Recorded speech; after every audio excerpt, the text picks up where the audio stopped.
ত্রয়োদশ জাতীয় সংসদ নির্বাচনে মনোনয়নপত্র গ্রহণ ও বাতিলের আদেশের বিরুদ্ধে তৃতীয় দিনের মতো চলছে আপিল আবেদন।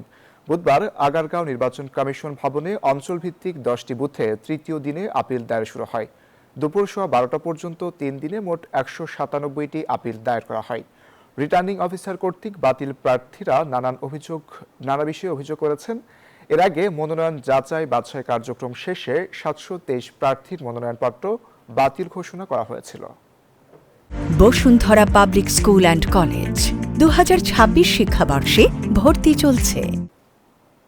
আমার একটা বিদ্যুৎ বিল, যেখানে একটা বিলেই 2044 টাকা বিল করা হয়েছে, তো সেটার পরিশোধের সময়সীমা দেওয়া হয়েছে 3/1/26।